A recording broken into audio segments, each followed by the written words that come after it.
Students, how are you doing? कैसे हैं आप लोग? तो जैसे कि आप जान रहे हैं हम लोग क्या डिस्कस कर रहे हैं, वॉइस। और वॉइस में मैंने फर्स्ट टेंस आई डिस्कस्ड, पहला टेंस मैंने ले लिया है। तो आज हम लोग बात करेंगे प्रेजेंट कंटिन्यूअस टेंस। और प्रेजेंट कंटिन्यूअस टेंस आप जानते होंगे इसकी पहचान क्या होती है। इसमें ऑक्सिलरी हमारी जो होती है वो क्या होती है, इज, आर, एम, और साथ ही साथ हमारी इंग फॉर्म होती है। और इसी आईएनजी फॉर्म को हम लोग क्या नाम देते हैं, that is called present participle. इसी का नाम दिया जाता है प्रेजेंट पार्टिसिपल। इसको आप लोग नोट कर लीजिए, ये हमारा क्या कहलाता है, प्रेजेंट पार्टिसिपल कहलाता है। ठीक है, तो चलिए आगे हम लोग डिस्कस करते हैं कि कैसे अब हमें चलना होगा। तो प्रेजेंट कंटिन्यूअस टेंस में क्या ऑक्सिलरी है हमारी, इज, आर, एम, और साथ ही साथ हमारा क्या लगा होता है, इंग फॉर्म। अब बात ये हमें करना है कि पैसिव वॉइस के लिए इसमें क्या हमें करना पड़ेगा। तो पैसिव के लिए हमें करना क्या पड़ेगा, चलिए इस पर थोड़ा सा हम लोग समझते हैं। टेंस की पहचान आपको पता होनी चाहिए। देखिए पैसिव वॉइस में हमारी जो ऑक्सिलरी है एकदम सेम रहेगी, इज, आर, और उसके बाद हमारा क्या रहेगा, एम, और साथ ही साथ इसमें क्या जुड़ा रहेगा, बीइंग। क्या लगा रहेगा हमारा, बीइंग, राइट। यहाँ पर थोड़ा सा गौर करिएगा, बीइंग लगा रहेगा। और पैसिव में हमेशा याद रखिएगा वर्ब की कौन सी फॉर्म चलती है, हमारी थर्ड फॉर्म चलती है। तो इसको आप नोट कर सकते हैं। अगर हमारा सब्जेक्ट सिंगुलर है तो इसके साथ हमें क्या लेना होगा, इज, और अगर हमारा सब्जेक्ट प्लूरल है तो इसके अकॉर्डिंग क्या लेना होगा हमें, आर, और अगर हमारा सब्जेक्ट आई है, आई मीन टू से प्रोनाउन आई है, तो हमें क्या लेना पड़ेगा, एम का यूज करना पड़ेगा। तो चलिए अब हम लोग सेंटेंसेस लेते हैं, कैसे सॉल्व करना है ये हमें देखना है। तो ओके, लेट्स स्टार्ट। तो प्रेजेंट कंटिन्यूअस टेंस पर हम लोग डिस्कस कर रहे हैं। तो सबसे पहले हम लोग बात करेंगे एसर्टिव सेंटेंसेस की। और एसर्टिव का मतलब ये होता है कि पॉजिटिव एंड नेगेटिव सेंटेंसेस। ठीक है, मैं आपके सामने कुछ सेंटेंसेस दे रहा हूं, आप लोग ट्राई करिएगा। जैसे मान लिया जाए मैंने एक सेंटेंस दिया, I am, right, I am learning, I am learning, और उसके बाद लिखा स्विमिंग। ये एक सेंटेंस है, I am learning swimming these days. चलिए आप लोग इसको ट्राई करिए, गो अहेड। बहुत ही आसानी से आप बना सकते हैं। ठीक है, अब देखिए मैंने क्या बोला, I am learning swimming these days. मैं आजकल क्या सीख रहा हूँ, स्विमिंग। स्विमिंग मतलब तैरना। तो यहां पर देखेंगे ये लर्निंग आपकी क्या है, this is your main verb, ये आपकी मुख्य क्रिया है। I am learning swimming these days, मैं आजकल स्विमिंग सीख रहा हूं। क्या सीख रहा हूं, स्विमिंग। तो ऑब्जेक्ट हमारा क्या माना जाएगा, स्विमिंग। और मैंने इससे पहले भी आपको बताया है, कहीं पर भी अगर आपको प्लेस, ठीक है थोड़ा सा गौर करिएगा, प्लेस या टाइम या आपके पास कोई ly वाले वर्ड्स अगर मिलते हैं तो दे आर कॉल्ड एडवर्ब। उनको हम लोग क्या नाम देते हैं, एडवर्ब। और वो आपका ऑब्जेक्ट नहीं हो सकता है। मान लिया जाए कोई प्लेस बताने वाला वर्ड है, या टाइम बताने वाला है, या ऐसा वर्ड्स जिसके एंड में ly लगा हुआ है, तो वो आपका क्या कहलाएगा, एडवर्ब। अब यहाँ पर जैसे मान लिया जाए बहुत सारे स्टूडेंट्स के दिमाग में आता है दीज डेज को ऑब्जेक्ट मान लें, तो दीज डेज आपका ऑब्जेक्ट नहीं है, ये आपका क्या होगा, एडवर्ब होगा। तो यहाँ पर हमारा जो ऑब्जेक्ट है वो क्या है, हमारा स्विमिंग। तो आप लोग स्विमिंग को बाहर लाइए। ठीक है, स्विमिंग आपका बाहर आ गया। अब स्विमिंग आपका सिंगुलर है, ये प्लूरल नहीं है। ठीक है, एक वचन। और इसके साथ आप ऑक्सिलरी क्या लगाएंगे, इज, उसके बाद आप क्या यूज करेंगे, बीइंग यूज करेंगे। और लर्निंग की थर्ड फॉर्म क्या होते हैं, लर्नड। ठीक है, यहां तक सही हो गया आपका। अब मैंने क्या लिखा, swimming is being learned, right. और उसके बाद आप क्या करेंगे, दीज डेज को चाहे यहीं पर रख दें चाहे लास्ट में रख दें, डजेंट मैटर, कोई फर्क नहीं पड़ता है। आप ऐसे भी लिख सकते हैं बाय, और उसके बाद क्या हो जाएगा, मी, और उसके बाद दीज डेज वैसे रहेगा। दीज डेज को आप दोज डेज में नहीं टर्न कर सकते, क्योंकि वो बात जो लागू होती है कहां पर होती है, नरेशन में, वॉइस में वो लागू नहीं होती। तो यहां पर ये कॉन्सेप्ट क्लियर हो गया। चलिए और कुछ एग्जाम्पल लेते हैं, लिखते चलिएगा आप लोग। कुछ एग्जाम्पल हम लोग और ले रहे हैं। अच्छा, एक थोड़ी सी चीज है उसको आप लोग समझिए। जैसे मान लिया जाए कोई सेंटेंस दिया हुआ है, ठीक है, मैं लिख रहा हूं, सपोज करें एक सेंटेंस लिखा हुआ है। जैसे यहां पर नंबर 2 पर हमारा है, जैसे यहां पर मैंने लिखा शी इज, और उसके बाद लिखा गोइंग, और उसके बाद लिखा to, she is going to support us. ये आपका एक सेंटेंस है। ठीक है, she is going to support us. थोड़ा सा ट्राई करिए आप लोग, जस्ट गो अहेड। थोड़ा सा दिमाग में आप लोग कैलकुलेट करिए कि इसका पैसिव कैसे बनेगा? यहां पर क्या लिखा हुआ है? She is going to support us, वो हम लोगों को सपोर्ट करने जा रही है ना। अच्छा, ऑब्जेक्ट आपका क्या है? अस। अच्छा, इसको तो आप नहीं मान सकते support, this is your verb, going भी आपकी वर्ब है, क्रिया है, इज भी आपकी क्या है? वर्ब है। तो ऑब्जेक्ट क्या हो गया? अस। अस इधर आएगा तो क्या हो जाएगा? वी, और वी के अकॉर्डिंग हम लोग क्या यूज करते हैं? ऑक्सिलरी आर यूज करेंगे। अब इसमें थोड़ी सी बात आपको याद रखना होगा कि इसमें आप बीइंग का इस्तेमाल नहीं कर सकते हैं। जहां पर आपको गोइंग टू मिलेगा तो पैसिव बनाने के लिए आप क्या यूज करेंगे? Going to be. क्या यूज करेंगे? Listen to me carefully, going to be. तो इसमें बीइंग का कॉन्सेप्ट नहीं लागू होगा। तो यहां पर क्या हो जाएगा? वी आर गोइंग, और उसके बाद क्या हो जाएगा? We are going to be. और पैसिव बनाने के लिए हमेशा याद रखिएगा third form, we are going to be supported, और उसके बाद क्या यूज करिएगा? बाय, और सी इधर से इधर आएगा तो क्या हो गया? By her. बिल्कुल आसान हो गया। तो यहां पर क्या बना? We are going to be supported by her. Is it clear? Going to में याद रखिएगा कि आप बीइंग का इस्तेमाल बिल्कुल नहीं करेंगे। आपको क्या यूज करना होगा? Going to be plus third form. चलिए और कुछ एग्जांपल ले रहे हैं। बहुत ज्यादा एग्जांपल देने की जरूरत नहीं, बस एक कॉन्सेप्ट आपका क्लियर होना चाहिए, और साथ ही साथ आप लोग प्रैक्टिस करते रहें, ठीक है? और प्रैक्टिस करें। कहीं पर भी कोई भी प्रॉब्लम हो तो प्लीज कमेंट, आप कमेंट बॉक्स में जाएं, वहां पर कमेंट जरूर करें। तो डेफिनेटली हम लोग ट्राई करेंगे, कोशिश करेंगे आपकी प्रॉब्लम को सॉल्व करने की। अब जैसे यहाँ पर एक नेगेटिव सेंटेंस आ गया, जैसे यहाँ पर लिखा माई और उसके बाद लिखा पेरेंट्स, माई पेरेंट्स, और उसके बाद मैंने लिखा are not, my parents are not sending, और उसके बाद क्या लिखा हुआ है? मी, फिर उसके बाद मैंने लिखा मनी, ठीक है? My parents are not sending me money, मतलब मेरे पेरेंट्स मुझे पैसा नहीं भेज रहे हैं। अच्छा, कितने ऑब्जेक्ट दिखाई पड़ रहे हैं? सेंडिंग आपकी क्या है? दैट्स योर मेन वर्ब, ये आपकी मुख्य क्रिया है, और ऑब्जेक्ट आपका क्या है? Me and money. चलिए मी से ही बनाते हैं। मी इधर आएगा तो क्या हो जाएगा आपका? आई। अब आई के अकॉर्डिंग आप क्या यूज करेंगे? एम, फिर उसके बाद नॉट है, नॉट लगा दीजिए। अब इसमें तो बीइंग लगाना पड़ेगा क्योंकि इसमें गोइंग का कॉन्सेप्ट नहीं है। तो यहां पर क्या हो जाएगा? आई am not being, I am not, ठीक है, आई एम नॉट बीइंग, और उसके बाद सेंडिंग की थर्ड फॉर्म क्या होती है? Sent, sent, SENT, right? तो यहां पर क्या बना? I am not being sent money, I am not being sent money, और उसके बाद क्या हो जाएगा? बाय माई, और उसके बाद क्या हो जाएगा? पेरेंट्स। ये आपका कॉन्सेप्ट आ गया। क्लियर हो गई मेरी बात? तो यहां पर कैसे बनाया आपने? आई am not being sent money by my parents. तो चलिए अब उसके बाद हम लोग बात करते हैं इंटरोगेटिव। कॉन्सेप्ट तो क्लियर हो रहा होगा आई होप। देखिए हर एक टेंस में चीजें वही हैं, बस आपको ऑक्सिलरी पता होनी चाहिए, और थोड़े बहुत जो चेंजेस होते रहते हैं तो आई विल गाइड यू, मैं आपको गाइड करता रहूंगा। जैसे मैंने अभी आपको किस पर बताया? गोइंग टू पर बताया। तो चलिए और भी लेते हैं हम लोग और डिस्कस करते हैं। अब यहाँ पर ये कॉन्सेप्ट चला आया, ठीक है आपका। अब हम लोग बात करते हैं इंटरोगेटिव पर, ठीक है? एक एक दो एग्जाम्पल ले रहे हैं। देखिए आपका इंटरोगेटिव जो होता है वो दो तरीके का होता है। एक क्या होता है आपका? यस और नो टाइप, ठीक है? इंटरोगेटिव सेंटेंसेस आपके दो तरीके के। पहला आपका क्या होता है? यस और नो टाइप। यस और नो टाइप का मतलब ये होता है जिसमें ऑक्सिलरी आपकी क्या होती है? बाहर होती है। अब जैसे यहाँ पर एक एग्जांपल दे रहा है, जैसे यहाँ पर मैंने लिखा इज, और उसके बाद मैंने लिखा your brother, is your brother not, और उसके बाद लिखा going, is your brother not going, और उसके बाद लिखा टू प्ले फुटबॉल। चलिए आप लोग इसको ट्राई करें। अब यहाँ पर मैंने क्या लिखा? Is your brother not going to play football, क्या तुम्हारा भाई फुटबॉल खेलने नहीं जा रहा है? तो यहां पर आपका क्या है? ऑब्जेक्ट क्या है आपका? फुटबॉल ना, और फुटबॉल आपका सिंगुलर है, क्लियर है ना?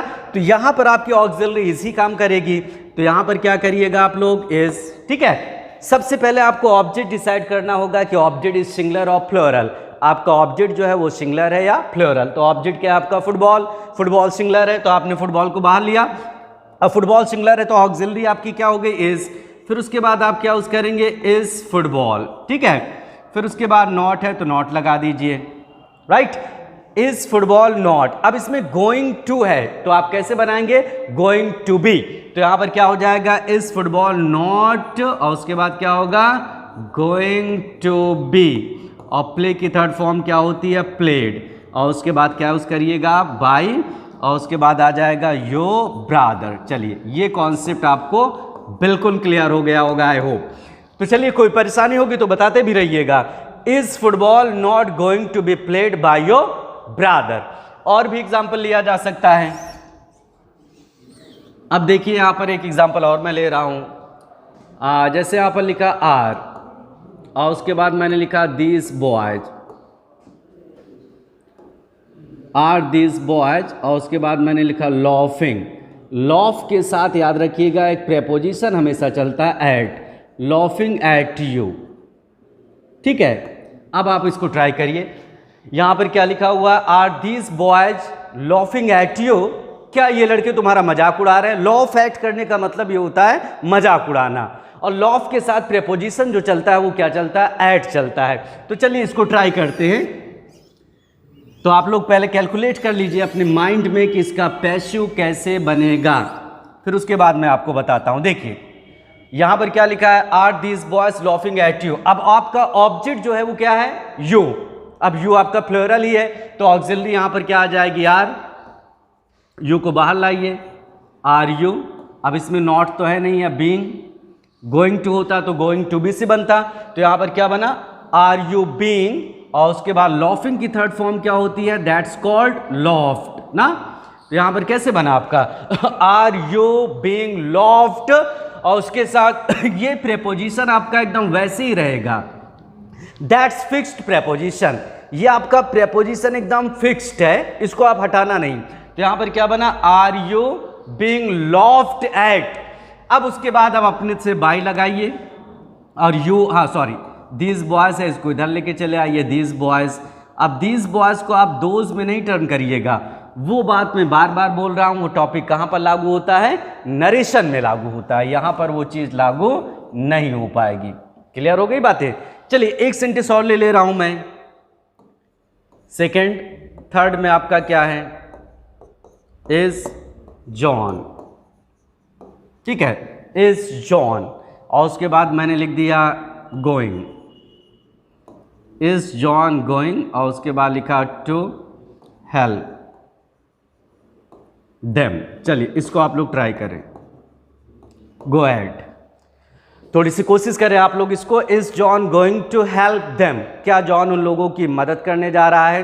तो आपका ऑब्जेक्ट क्या है, देम, और जब देम को आप इधर लाएंगे तो क्या बनेगा, दे बनेगा। मैंने शुरू में बताया था, दे उधर जाएगा तो देम, और देम को इधर लाएंगे तो दे, राइट। तो अब उसके देम को इधर लाएंगे तो आप क्या बनेगा, दे, और दे आपका प्लूरल है तो ऑक्सिलरी यहां पर चेंज हो जाएगी। तो यहां पर ऑक्सिलरी क्या काम करेगी, आर, और देम को आप इधर लाइए, क्या बनेगा, दे।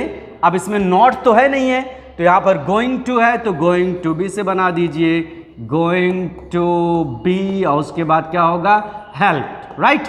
तो यहां पर सेंटेंस कैसे बना, are they going to be helped, और उसके बाद आप क्या यूज करिएगा, बाय, उसके बाद क्या हो जाएगा, जॉन। How easy. क्लियर हो रही ना बातें, यस बिल्कुल क्लियर हो रही है बातें। चलिए आगे हम लोग बढ़ते हैं। अब उसके आगे हम लोग बात करते हैं WH वर्ड्स। बस एक एक दो दो एग्जाम्पल, और ज़्यादा से ज़्यादा आपको प्रैक्टिस करनी है, ठीक है। और प्रैक्टिस कैसे करनी है, कोई भी बुक हो आपके पास, आप उसके साथ अगर प्रैक्टिस करते रहेंगे तो आई होप कोई प्रॉब्लम आपको होने वाली नहीं है। इसी तरीके से हमारा क्या है, WH वर्ड्स। WH वर्ड्स मतलब ये होता है व्हेन, वेयर, व्हाई। तो अब हम लोग बात करेंगे WH वर्ड्स इंटरोगेटिव पर। Okay, let's see. तो अब WH वर्ड्स इंटरोगेटिव में क्या होता है, जितने भी WH वर्ड्स के वाले वर्ड होते हैं, मतलब व्हेन, वेयर, व्हाई, इन्हीं को हम लोग क्या बोलते हैं, WH वर्ड्स। जैसे मैंने एक एग्जांपल दिया, वाई, और उसके बाद लिखा आर, और उसके बाद लिखा दे, वाई आर दे, और मान लिया जाए नॉट, और उसके बाद लिखा टेकिंग इंटरेस्ट। अब जैसे यहां पर ये एक सेंटेंस है, ठीक है। तो चलिए आप लोग इसको ट्राई करिए। सबसे पहले आप ऑब्जेक्ट को सर्च करिए, ऑब्जेक्ट आपका कहाँ है। अब देखिए मैंने क्या लिखा, why are they not taking interest, मतलब वो लोग इंटरेस्ट क्यों नहीं ले रहे हैं। अब आप देखेंगे टेकिंग आपकी क्या है, मेन वर्ब है, मतलब मुख्य क्रिया, और उसके बाद ऑब्जेक्ट आपका क्या है, इंटरेस्ट, और इंटरेस्ट आपका ऑब्जेक्ट कैसा है, ये आपको आइडिया मिल ही गया होगा कि इंटरेस्ट आपका ऑब्जेक्ट कैसा, सिंगुलर। तो अब वाई को वैसे रख दीजिएगा, वाई वैसे हो गया। अब आपका ऑब्जेक्ट इंटरेस्ट सिंगुलर है तो ऑक्सिलरी यहां पर क्या हो जाएगी, इज हो जाएगी। इंटरेस्ट को आप इधर लेकर चले आइए, ठीक है। तो यहां पर कैसे बना आपका, वाई इज इंटरेस्ट, और उसके बाद नॉट है तो नॉट लगा दीजिए। फिर उसके बाद इसमें आप बीइंग यूज करिए और टेकिंग, थर्ड फॉर्म टेकन, ठीक है। तो यहां पर आपका कैसे बना, why is interest not being taken, और उसके बाद क्या यूज करिएगा, बाय, और उसके बाद दे इधर से इधर आएगा, बाय देम, लास्ट में इंटरोगेशन मार्क। क्लियर है। बस ऑब्जेक्ट को आपको सर्च करना है। ऑब्जेक्ट आपको कहां मिलेगा, जस्ट आफ्टर मेन वर्ब जो आपका मेन वर्ब है उसी के बाद आपको ऑब्जेक्ट मिल जाएगा। क्लियर हो गई ना बातें। चलिए और एग्जांपल ले लेते हैं।